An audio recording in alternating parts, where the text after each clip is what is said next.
For that, we bring in Scott Bowers, CEO of Prosper Trading Academy. Talk a little Bitcoin. All right, Scott. So Powell lowers expectations for rates. Market for stocks loves it. It's risk on, but no Bitcoin love. What's the deal? Well, we had the Bitcoin love last week and over the weekend when we saw this thing hit 4,000, right? The entire crypto space had a little momentum behind it. But in all seriousness, the 4,000 number, albeit being a psychological number, we have started to see some incremental higher highs and some higher lows since over February. the last few weeks. Yeah. Okay. Right? So does that mean we're due for a breakout? If you're a technical chartist, you can say that. I'm not ready to say that yet because I think that this is still, there's just way too much uncertainty in the near future about what's going to happen with the SEC, what's going to happen with any ETF. And then, I will say what's positive, though, Oliver, is the news that we got over the last week that actually one of the exchanges was going to be discontinuing Bitcoin futures really did not dent the market. And that's one of the first times I can really remember, some negative news of substance that came out that didn't really hamper the overall market. See, I look at it, Scott, and I feel like there's, news that could be perceived as positive, news that could be perceived as negative. And I know we've talked about this, so what I'm probably about to say is not going to surprise you, but to me, it just still seems like it's hard to find, to say Bitcoin is a catalyst-driven, commodity or, whatever you want to call it at this point. It just seems like it's kind of wavering around because I guess we could also make the case that, the Fed going super dovish is supposedly one of the other bull cases for Bitcoin because it shows central bank extravagance in this stuff, and that didn't help the share price. So I don't know. What do you think?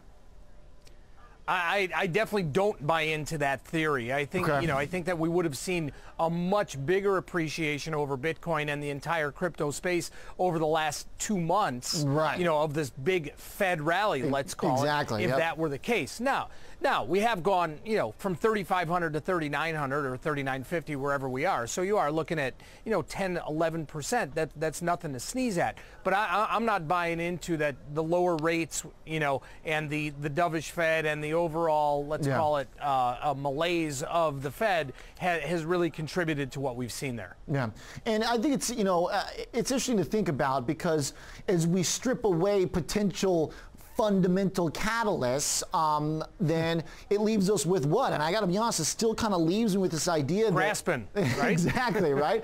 It still kind of leaves me with this feeling, Scott, that until we see heavy adoption, it's hard to really figure out what's going to drive the market apart from speculation. I agree with you, and I do think the next move that we see in Bitcoin, and I'm not talking about maybe a technical move to 4,100 or 4,200, but I think if there is going to be a next move, it's going to be a huge move, but it has to come on the heels of what you just said. Some major platform, some major adoption where we can start to see the light where this can become some part of mainstream a transactional place to do business. Yeah, because right now I hear it as the other one being, well, look, if you're a portfolio manager or any kind of fund manager, allocate a little bit to this new asset class as part of your risk-taking ability.